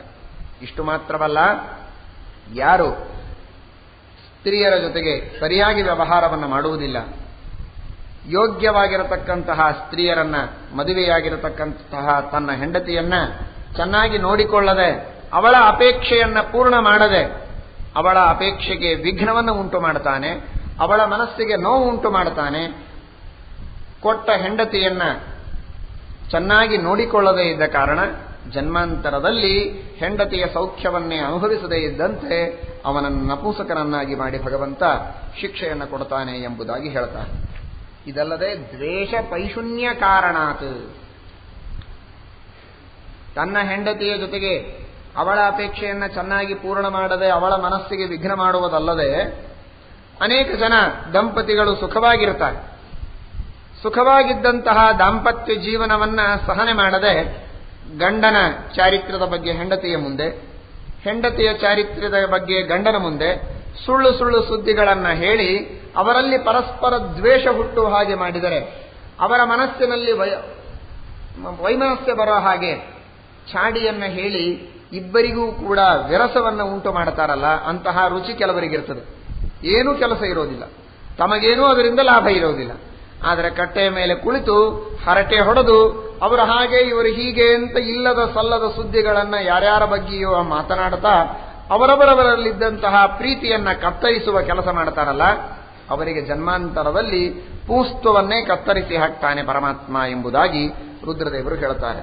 ಕಾಮವಿಘ್ನಕರಾಹ ಏತು ದ್ವೇಷ ಪೈಶೂನ್ಯ ಕಾರಣಾತ್, ಪರಸ್ಪರವಾಗಿ ದ್ವೇಷವನ್ನ ಹುಟ್ಟಿಸುವಂತಹ ಚಾಡಿಗಳನ್ನು ಹೇಳಿ ಕೆಟ್ಟ ಕೆಲಸ ಮಾಡಿದರೆ ಅವರಿಗೆ ಪರಮಾತ್ಮ ಪುರುಷತ್ವವನ್ನು ಕಸಿದುಕೊಳ್ತಾನೆ ಅಂತಂತಾರೆ. ನರಕದಲ್ಲಿಯೂ ದುಃಖ ಕೊಡ್ತಾನೆ, ಜನ್ಮಾಂತರದಲ್ಲಿ ಹುಟ್ಟಿದ ಮೇಲೆ ಪುರುಷತ್ವವನ್ನು ಕಸಿದುಕೊಳ್ತಾನೆ ಅಂತ ಹೇಳ್ತಾರೆ. ಆದ್ದರಿಂದ ಪುರುಷರಾಗಲಿ ಸ್ತ್ರೀಯರಾಗಲಿ ಈ ರೀತಿಯಾದ ಕೆಟ್ಟ ಕೆಲಸಗಳನ್ನು ಮಾಡಬಾರದು ಅಂತಂತಾರೆ. ಇದರಂತೆ ಸ್ತ್ರೀಯರು ಕೂಡ ಪತಿಯ ವಿರೋಧವನ್ನ ಮಾಡ್ತಾ ಯಾವಾಗಲೂ ಪತಿಗೆ ಪ್ರತಿಕೂಲವಾಗಿದ್ದು, ಗಂಡನ ಹೆಂಡತಿಗೆ ವಿರೋಧ ಮಾಡಿದರೆ, ಹೆಂಡತಿಗೆ ಕಷ್ಟ ಕೊಟ್ಟರೆ ಪುರುಷರಿಗೆ ಏನಾಗತ್ತೆ ಅಂತ ಮೇಲೆ ಹೇಳಿದರು. ಇದೇ ರೀತಿಯಾಗಿ ಪತಿಗೆ ಸ್ತ್ರೀ ವಿರೋಧ ಮಾಡಿದಾಗ ತರಾಹ ಯಾಸ್ತು ಪತೀನ್ ಪ್ರತಿ ಯಥಾ ತಥಾ, ಪತಿಗಳನ್ನ ಯಾರು ವಿರೋಧ ಮಾಡ್ತಾರೆ ಅವರ ಆಜ್ಞೆಯನ್ನು ಪರಿಪಾಲನೆ ಮಾಡುವುದಿಲ್ಲ, ಅವರಿಗೆ ಸುಖವಾಗುವಂತೆ ಅನುಕೂಲವಾಗಿ ವರ್ತಿಸೋದಿಲ್ಲ. ಜೊತೆಗೆ ನೋಡಿ ಮತ್ತೆ ಬಂತು, ಶೌಚಂ ಲಜ್ಜಾಂತು ವಿಸ್ಮೃತ್ಯ ಯಥೇಷ್ಟ ಪರಿಚಾರಣ, ಸರಿಯಾದ ಮಡಿ ಮೈಲಿಗೆ ಆಚರಣೆ ಮಾಡುವುದಿಲ್ಲ, ಎಂಜಲ ಮುಸರಿ ಇಲ್ಲ, ಎಲ್ಲಿ ಬೇಕಲ್ಲಿ ತಿನ್ನೋದು, ಹೇಗೆ ಬೇಕ ಹಾಗೆ ವರ್ತನೆ ಮಾಡುವುದು, ಸ್ನಾನ ಇಲ್ಲ, ಜಪ ಇಲ್ಲ, ತುಳಸಿ ಪೂಜೆಯಾಗಲಿ ಗೌರಿ ಪೂಜೆಯಾಗಲಿ ಏನೇನು ಮಾಡಬೇಕೋ ಅದು ಯಾವುದನ್ನೂ ಮಾಡುವುದಿಲ್ಲ, ಶೌಚ ಇಲ್ಲ, ಮಂಗಲ ಇಲ್ಲ, ಯಥೇಷ್ಟವಾದ ವೃತ್ತಿಯಿಂದ ಮನಸ್ಸಿಗೆ ಬಂದಾಗ ಹೇಳೋದು, ಮನಸ್ಸಿಗೆ ಬಂದಾಗ ಸ್ನಾನ ಮಾಡುವುದು, ಮನಸ್ಸಿಗೆ ಬಂದಾಗ ಊಟ ಮಾಡುವುದು, ಯಾವುದಕ್ಕೂ ಯಾವ ನಿಯಮವೂ ಇಲ್ಲದೆ ಇದ್ದಂತೆ ಯಾರು ಯಥೇಚ್ಛ ವರ್ತನವನ್ನ ಮಾಡ್ತಾರೋ ಅಂತಹ ಜನರಿಗೆ ಜನ್ಮಾಂತರದಲ್ಲಿ ಪೂಂಶ್ಚಲಿ ಆಗುವಂತಹ ದುರ್ಭಾಗ್ಯ ಬರ್ತದೆ. ದೇಹವನ್ನೇ ಮಾರಿಕೊಂಡು ಬದುಕತಕ್ಕಂತಹ ಒಂದು ಜನ್ಮ ಅಂತಹ ಸ್ತ್ರೀಯರಿಗೆ ಬರ್ತದೆ ಎಂಬುದಾಗಿ ಹೇಳ್ತಾರೆ. ಆದ್ದರಿಂದ ಸರಿಯಾದ ರೀತಿಯಲ್ಲಿ ಶೌಚವನ್ನ ಪರಿಪಾಲನೆ ಮಾಡ್ತಾ, ಪೂಜೆಯನ್ನ ಚೆನ್ನಾಗಿ ಮಾಡ್ತಾ, ಪತಿಯ ಸೇವೆಯನ್ನೂ ಮಾಡ್ತಾ, ಎಲ್ಲ ವಿಧವಾಗಿರತಕ್ಕಂತಹ ಶುದ್ಧಿಯನ್ನ ಮನೆಯಲ್ಲಿ ತಾನೂ ಹಾಗೂ ತನ್ನ ಮಕ್ಕಳಿಗೂ ತಿಳಿಸಿಕೊಟ್ಟು ಚೆನ್ನಾಗಿ ಪರಿಪಾಲನೆ ಮಾಡಿದರೆ ಅವರಿಗೆ ಜನ್ಮಾಂತರದಲ್ಲಿ ಸರಿಯಾದಂತಹ ಗೌರವದಿಂದ ಮಾನದಿಂದ ಬಾಳುವ ಒಂದು ಭಾಗ್ಯವನ್ನು ದೇವರು ಕೊಡ್ತಾನೆ. ಇಲ್ಲದೆ ಇದ್ರೆ ಮರ್ಯಾದೆಯನ್ನು ಕಳೆದುಕೊಂಡು ಬಾಳುವಂತಹ ಒಂದು ದುರ್ಭಾಗ್ಯ ಬರುತ್ತೆ ಎಂಬುದಾಗಿ ತಿಳಿಸ್ತಾರೆ. ಇದರಂತೆ ಎಷ್ಟೋ ಜನ ಇನ್ನೊಬ್ಬರ ಮನೆಯಲ್ಲಿ ಯಾವುದೋ ಒಂದು ದ್ವೇಷದ ಬೀಜವನ್ನ ಬಿತ್ತಿ ಕುಟುಂಬದ ನಾಶಕ್ಕೆ ಕಾರಣರಾಗ್ತಾರೆ. ತಂದೆಯ ಅಥವಾ ಗಂಡನ ಬಳಗದವರ ಬಗ್ಗೆ ಕೆಲವು ಸಲ ಅಸೂಯೆ, ನಾನಾ ವಿಧವಾದ ಮಾತ್ಸರ್ಯ, ಅವರನ್ನ ಕಂಡ್ರೆ ಆಗದೇ ಇರುವಂತಹ ಸ್ಥಿತಿ ಅನೇಕ ಜನರಿಗೆ ಇರುತ್ತೆ. ಕೇವಲ ತಮ್ಮ ಬಳಗದವರಿಗೆ ಮಾತ್ರ ಪ್ರೀತಿಯಿಂದ ಕಾಣುವುದು, ಗಂಡನ ಬಳಗದವರನ್ನ ಪ್ರೀತಿಯಿಂದ ಕಾಣದೇ ಇರುವುದು. ಕುಟುಂಬಂ ತತ್ರ ವೈಪತ್ಯು ನಾಶಯಂತಿ ವೃಥಾ ತಥಾ. ಬರೀ ದ್ವೇಷದಿಂದ ಕಾಣುವುದು ಅಷ್ಟೇ ಅಲ್ಲ, ಕೆಲವರು ಎಷ್ಟರ ಮಟ್ಟಿಗೆ ಹೋಗ್ತಾರೆ ಅಂದರೆ ವಿಷದಾಶ್ಚ ಅಗ್ನಿದಾಶ್ಚೈವ, ವಿಷ ಹಾಕ್ತಾರೆ, ಏನೋ ಒಂದು ಔಷಧಿಯನ್ನು ಬೆರೆಸಿ ಆಹಾರವನ್ನು ಕೊಟ್ಬಿಡೋದು. ಇನ್ನೊಂದು ಸಲ ಅವ್ರ ಮನೆಗೆ ಬಂದಿರಬಾರ್ದು. ಗಂಡನ ಮೇಲಿನ ಪ್ರೀತಿಯಿಂದ ಏನೋ ಬಳಗದವರು ಬಂದಿರ್ತಾರೆ, ಅವರಿಗೆ ಆಹಾರದಲ್ಲಿ ಏನೋ ಹಾಕಿ ಸೇರಿಸಿ ಕೊಟ್ಟುಬಿಟ್ರೆ ಇವರ ಮನೆಗೆ ಹೋದರೆ ಹೀಗಾಗತ್ತೆ ಅಂತ ಹೇಳಿ ಇವರ ಸಹವಾಸವೇ ಬೇಡ ಅಂತ ಅವರು ದೂರ ಆಗಿಬಿಡ್ತಾರೆ. ಆ ರೀತಿಯಾಗಿ ವಿಷವನ್ನು ಹಾಕಿಯೋ ಔಷಧಿಯನ್ನು ಸೇರಿಸಿಯೋ ಇನ್ಯಾವುದೋ ರೀತಿಯಾದ ಭಯವನ್ನು ಹುಟ್ಟಿಸಿ ಗಂಡನನ್ನ ಅಥವಾ ಗಂಡನ ಸಂಬಂಧಿಕರನ್ನ ಪೀಡೆಗೆ ಒಳಗ ಮಾಡ್ತಾರೆ. ಅಂತಹ ಜನರಿಗೆ ಜನ್ಮಾಂತರದಲ್ಲಿ ಅಕಾಲದಲ್ಲಿ ಗಂಡನನ್ನ ಕಳೆದುಕೊಂಡು ವಿಧವೆಯರಾಗುವಂತಹ ಸಂದರ್ಭ ಬರುತ್ತದೆ. ಚಿಕ್ಕ ವಯಸ್ಸಿನಲ್ಲೇನೆ ಗಂಡನನ್ನ ಕಳೆದುಕೊಂಡು ದುಃಖವನ್ನು ಪಡುವ ಸಂದರ್ಭ ಬರುತ್ತೆ. ಕಾರಣ ಜನ್ಮಾಂತರದಲ್ಲಿ ಗಂಡನನ್ನ ಚೆನ್ನಾಗಿ ನೋಡಿಕೊಳ್ಳದೆ, ಗಂಡನಿಗೆ ಬೇಕಾದವರನ್ನ ಚೆನ್ನಾಗಿ ನೋಡಿಕೊಳ್ಳದೆ, ಅವರಿಗೆ ಕಷ್ಟ ಕೊಟ್ಟದ್ದಕ್ಕೆ ದೇವರು ಯಾವ ರೀತಿಯಾಗಿ ಹೆಂಡತಿಯನ್ನ ಕೊಟ್ಟಾಗ ಚೆನ್ನಾಗಿ ನೀನು ನೋಡಿಕೊಳ್ಳಲಿಲ್ಲ ಅನ್ನುವುದಕ್ಕೆ ಅವನನ್ನು ನಪುಂಸಕನನ್ನಾಗಿ ಮಾಡಿ ಹುಟ್ಟಿಸ್ತಾನೆ ಅಂತ ಹೇಳಿದರೋ, ಅದೇ ರೀತಿಯಾಗಿ ಒಳ್ಳೆ ಗಂಡನನ್ನ ಕೊಟ್ಟು ಪ್ರೀತಿಯಿಂದ ಬಾಳುವುದಕ್ಕೆ ಅವಕಾಶ ಇದ್ದಾಗ ನೀನು ಆ ಗಂಡನ ಜೊತೆಗೆ ವಿರೋಧ ಮಾಡಿ ವಿನಾಕಾರಣವಾಗಿ ಗಂಡನನ್ನ ಹಾಗೂ ಅವರ ಪಕ್ಷದವರನ್ನ ದ್ವೇಷ ಮಾಡಿದಿ, ನಿನಗೆ ಅಕಾಲದಲ್ಲಿ ಗಂಡನನ್ನೇ ನಾನು ತೆಗೆದುಕೊಂಡು ಹೋಗಿಬಿಡುತ್ತೇನೆ, ದುಃಖದಿಂದ ಒದ್ದಾಡು ಎಂಬುದಾಗಿ ದೇವರು ಜನ್ಮಾಂತರದಲ್ಲಿ ಶಿಕ್ಷೆಯನ್ನು ಕೊಡ್ತಾನೆ ಎಂಬುದಾಗಿ ಹೇಳ್ತಾರೆ. ಇನ್ನು ಕೆಲವರು ಅನೂಚಾನವಾದ ಸನಾತನ ಸಂಪ್ರದಾಯವನ್ನ ಧರ್ಮವನ್ನ ಬಿಟ್ಟು ವೇದ ವಿರುದ್ಧವಾದಂತಹ ಧರ್ಮವನ್ನ ಆಶ್ರಯಣ ಮಾಡಿ ಪಾಷಂಡ ಮತವನ್ನ ಅನುಸರಣೆ ಮಾಡಿ ಧರ್ಮದ ವೇದದ ಶಾಸ್ತ್ರಗಳ ನಿಂದೆಯನ್ನು ಮಾಡ್ತಾ ಯಾವುದೋ ವಿಕೃತ ವೇಷವನ್ನ ಧಾರಣ ಮಾಡಿ ವರ್ತನೆ ಮಾಡುವಂತಹ ಸಂದರ್ಭ ಬರುತ್ತೆ. ಯಾಕೆ ಅಂದ್ರೆ, ಯಾರು ಯಾವಾಗಲೂ ಇನ್ನೊಬ್ಬರ ಹಣವನ್ನ ಅಪೇಕ್ಷೆ ಪಡ್ತಾರೆ, ಲೋಭದಿಂದ ಅದನ್ನ ಅಪಹಾರ ಮಾಡ್ತಾರೆ, ಸವತಿ ಮಾತ್ಸರ್ಯವನ್ನ ಮಾಡ್ತಾರೆ, ಇನ್ನೊಬ್ಬರ ಮೇಲೆ ಈರ್ಷೆಯನ್ನ, ಯಾವಾಗಲೂ ಉತ್ಕರ್ಷವನ್ನ ಸಹನೆ ಮಾಡದೆ ಒದ್ದಾಡ್ತಾರೆ, ಅಂಥವರಿಗೆ ಈ ತರಹದ ಜನ್ಮ ಬರ್ತದೆ ಅಂತಂತಾರೆ. ಸವತಿ ಮಾತ್ಸರ್ಯ ಮಾಡಬಾರದು, ಅಸೂಯೆ ಮಾಡಬಾರದು. ಅವರವರು ತಮ್ಮ ತಮ್ಮ ಗುಣಗಳಿಂದ ಉತ್ಕರ್ಷವನ್ನ ಪಟ್ಟರೆ ಅದನ್ನು ಸಹನೆ ಮಾಡಬೇಕು. ಧೃತರಾಷ್ಟ್ರ ಇದೇ ಮಾತನ್ನ ಪಾಂಡವರ ಬಗ್ಗೆ ದುರ್ಯೋಧನಾದಿಗಳ ಮುಂದೆ ಹೇಳ್ತಾನೆ.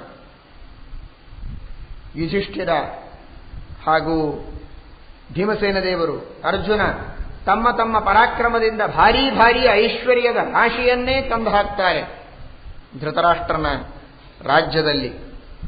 ಎಂತೆಂತಹ ರಾಜ ಮಹಾರಾಜರನ್ನೆಲ್ಲ ಸೋಲಿಸಿ ಕಪ್ಪು ಕಾಣಿಕೆಗಳನ್ನು ಕೊಡುವಂತೆ ಮಾಡ್ತಾರೆ.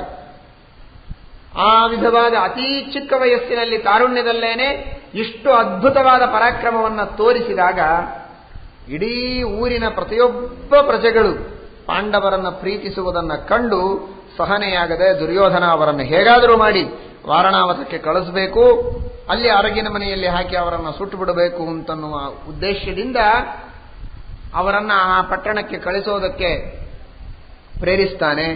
ಆಗ ಧೃತರಾಷ್ಟ್ರ ಕೇಳ್ತಾನೆ, ಯಾಕೆ ಅವರನ್ನು ದ್ವೇಷ ಮಾಡ್ತೀಯಪ್ಪ? ಸ್ವಬಾಹು ವೀರ್ಯಾಪ್ತ ಮಹಾಶ್ರೀಯೋಹಿತೆ, ತಮ್ಮ ಬಾಹುಬಲದಿಂದ ತಾವು ಐಶ್ವರ್ಯ ಸಂಪಾದನೆ ಮಾಡಿದ್ದಾರೆ, ನಿನಗೇನು ಕಷ್ಟ ಅದರಿಂದ? ತಮ್ಮ ಗುಣದಿಂದ ತಾವು ಮೇಲೆ ಬರತಕ್ಕಂತಹ ವ್ಯಕ್ತಿಗಳನ್ನ ಸಂತೋಷದಿಂದ ಪುರಸ್ಕಾರ ಮಾಡಬೇಕೇ ಹೊರತು, ಇಲ್ಲದೇ ಇದ್ರೆ ಉದಾಸೀನವಾಗಿ ಸುಮ್ಮನೆ ಆದರೂ ಕೂಡಬೇಕೇ ಹೊರತು ದ್ವೇಷ ಮಾಡಿದರೆ, ಅಸೂಯ ಮಾಡಿದರೆ ನಿನಗೆ ಒಳ್ಳೆಯದಾಗುವುದಿಲ್ಲ. ಅಂತಹ ಜ್ಞಾನಿಗಳ ಮಹಾನುಭಾವರ ವಿರೋಧಗಳನ್ನು ಮಾಡಬೇಡಿ ಅಂತ ಧೃತರಾಷ್ಟ್ರ ಹೇಳ್ತಾನೆ. ಆದರೂ ಕಲಿಪ್ರವೇಶದಿಂದ ಕೊನೆಗೆ ಮಕ್ಕಳ ಮಾತು ಕೇಳ್ತಾನೆ, ಆ ಮಾತು ಬೇರೆ. ಆದರೆ ಆ ರೀತಿಯಾಗಿ ಗುಣವಂತರ ದ್ವೇಷ, ಗುಣವಂತರಲ್ಲಿ ಅಸೂಯೆ ಮಾಡೋದು ಇದು ಒಳ್ಳೆಯದಲ್ಲ. ಗುಣವಂತರನ್ನ, ಗುಣಗಳನ್ನ ಪ್ರೀತಿಸುವ ಒಂದೇ ಗುಣ ಇದ್ರೆ ಸಾಕು, ಮನುಷ್ಯನಿಗೆ ಎಲ್ಲ ಗುಣ ಬರ್ತದೆ. ಇನ್ಯಾವ ಗುಣ ಬೇಕಾಗಿಲ್ಲ, ಒಂದು ಗುಣ ಇದ್ರೆ ಸಾಕು, ಅದು ಎಲ್ಲ ಗುಣಗಳ ತಾಯಿ. ಅದು ಯಾವ ಗುಣ ಅಂದ್ರೆ ಗುಣವಂತರನ್ನ ಪ್ರೀತಿಸುವಂತಹ ಗುಣ. ಗುಣವಂತರನ್ನ, ಗುಣಗಳನ್ನ ಪ್ರೀತಿಸುವ ಸ್ವಭಾವ ಬಂತು ಅಂದ್ರೆ ಗುಣವಂತರ ಹತ್ರ ಹೋಗ್ತಾನೆ, ಅವರ ಗುಣವನ್ನ ಪ್ರೀತಿಯಿಂದ ಕಾಣ್ತಾನೆ, ಅದನ್ನ ಆದರ್ಶ ಅಂತ ಇಟ್ಕೊಳ್ತಾನೆ, ತಾನೂ ಅನುಸರಣೆ ಮಾಡ್ತಾನೆ, ತಾನೂ ಗುಣವಂತನಾಗ್ತಾನೆ. ಜ್ಞಾನವನ್ನು ಪ್ರೀತಿಸಿದರೆ ಜ್ಞಾನ, ಕಾರುಣ್ಯವನ್ನು ಪ್ರೀತಿಸಿದರೆ ಕಾರುಣ್ಯ, ಪರೋಪಕಾರವನ್ನು ಪ್ರೀತಿಸಿದರೆ ಪರೋಪಕಾರ, ಎಲ್ಲಾ ಗುಣಗಳು ಇವನಲ್ಲಿ ಮನೆ ಮಾಡುತ್ತವೆ. ಆದರೆ ಗುಣಗಳನ್ನೇ ದ್ವೇಷ ಮಾಡುವ, ಗುಣವಂತರನ್ನೇ ದ್ವೇಷಿಸುವ ಪ್ರವೃತ್ತಿ ಇದ್ರೆ ಎಲ್ಲ ಗುಣಗಳಿಂದಲೂ ರಹಿತನಾಗ್ತಾನೆ. ಆದ್ದರಿಂದ ಆ ವಿಧವಾದ ಅಸೂಯ, ದ್ವೇಷ ಮೊದಲಾದಂತಹ ದುರ್ಗುಣಗಳಿದ್ರೆ ಜನ್ಮಾಂತರದಲ್ಲಿ ಅವನಿಗೆ ಈ ಶುದ್ಧವಾದ ವೈದಿಕ ಧರ್ಮವನ್ನು ಅನುಷ್ಠಾನ ಮಾಡದೆ ಪಾಷಂಡ ಧರ್ಮವನ್ನು ಅನುಷ್ಠಾನ ಮಾಡತಕ್ಕಂತಹ ಒಂದು ದೌರ್ಭಾಗ್ಯ ಬರುತ್ತೆ ಎಂಬುದಾಗಿ ಸ್ತ್ರೀಯರಿಗೆ ಅಥವಾ ಪುರುಷರಿಗೆ ಇಬ್ಬರಿಗೂ ಈ ವಿಧವಾದಂತಹ ದೌರ್ಭಾಗ್ಯ ಬರುತ್ತದೆ ಅಂತಂತಾರೆ. ಇನ್ನು ಕೆಲವರು ಬರೀ ಇನ್ನೊಬ್ಬರ ಸ್ತೋತ್ರ ಮಾಡಿ ಪಗಾರ ತೆಗೆದುಕೊಳ್ಳೋ ಹಳೆ ಕಾಲದಲ್ಲಿ ಬಂದಿ ಮಾಗದರು ಅಂತ ಇರ್ತಾ ಇದ್ರು. ರಾಜರ ಸ್ತೋತ್ರ ಮಾಡೋದಕ್ಕೆ ಅವರಿರ್ಬೇಕು, ಬೇರೆ ಕೆಲಸನೇ ಇಲ್ಲ ಅವರಿಗೆ, ಅಷ್ಟಕ್ಕೆ ಅವರಿಗೆ ಪಗಾರ. ರಾಜ ಮಹಾರಾಜರುಗಳ ಸ್ತೋತ್ರ ಮಾಡೋದು, ಅವರ ಎದುರಿಗೆ ವಾದ್ಯ ಬಾರಿಸೋದು, ಅವರನ್ನು ಸಂತೋಷಪಡಿಸೋದು, ಅವರಿಗೆ ಜೈ ಜೈಕಾರ ಹಾಕೋದು, ಕಸಗುಡಿಸೋದು, ಈ ತರಹದ ನೀಚ ಕೆಲಸಗಳನ್ನೇ ಮಾಡಿ ಜೀವನವನ್ನು ಮಾಡತಕ್ಕಂತಹ ಒಂದು ಪರಿಸ್ಥಿತಿ. ಅವರೆದುರಿಗೆ ಕುಣಿದು ನರ್ತನ ಮಾಡಿ ಜೈ ಜೈಕಾರ ಹೇಳಿ ಹಾಡು ಹೇಳಿ ಒಟ್ಟು ಇನ್ನೊಬ್ಬರಿಗೆ ಜೀಜಿ ಎಂದು ಬದುಕತಕ್ಕಂತಹ ಒಂದು ಪರಿಸ್ಥಿತಿ. ಆ ಇನ್ನೊಬ್ಬರಿಗೆ ಜೀ ಎಂದು ಜೀವನ ಮಾಡುವ ಏನೋ ಒಂದು ಪರಿಸ್ಥಿತಿ ಇದೆ. ಅದಕ್ಕೆ ಕಾರಣ ಏನು ಅಂದ್ರೆ, ಯಾವ ವ್ಯಕ್ತಿಗಳಿಗೆ ನಿಜವಾಗಿ ಇವನು ಜೀ ಅನ್ನಬೇಕಾಗಿತ್ತು, ಯಾರ ಎದುರಿನಲ್ಲಿ ನಿಜವಾಗಿ ಇವನು ವಿನಯದಿಂದ ವರ್ತನೆ ಮಾಡಬೇಕಾಗಿತ್ತೋ ಅಂಥವರ ಎದುರಿನಲ್ಲಿ ವಿನಯದಿಂದ ವರ್ತನ ಮಾಡದೇ ಇದ್ದರ ಪ್ರತಿಫಲ ಹೀಗಾಗಿದೆ ಅಂತ ರುದ್ರದೇವರಂತಾರೆ. ತಂದೆ ತಾಯಿಗಳಿಗೆ ಅತ್ಯಂತ ಗೌರವ ಕೊಡಬೇಕು, ವಿನಯದಿಂದ ವರ್ತನ ಮಾಡಬೇಕು. ಗುರುಗಳಿಗೆ ವಿನಯದಿಂದ ಗುರುಗಳ ಎದುರಿನಲ್ಲಿ ವಿನಯದಿಂದ ಇರಬೇಕು. ದೇವತೆಗಳಲ್ಲಿ, ಋಷಿಗಳಲ್ಲಿ, ಮುನಿಗಳಲ್ಲಿ ಶ್ರದ್ಧೆಯನ್ನ, ಭಕ್ತಿಯನ್ನ ಇಟ್ಟುಕೊಳ್ಳಬೇಕು. ನಮ್ಮೆಲ್ಲರಿಗೆ ತತ್ವೋಪದೇಶವನ್ನ ಮಾಡಿದಂತಹ ಪರಂಪರೆಯನ್ನ ಪ್ರವರ್ತನೆ ಮಾಡಿದ ಋಷಿಗಳು, ಮುನಿಗಳು, ಜ್ಞಾನಿಗಳು, ಅವರ ಪರಿಚಯವೇ ಇರೋದಿಲ್ಲ, ವಿನಯ ಇರೋದಂತೂ ದೂರ ಉಳಿತು.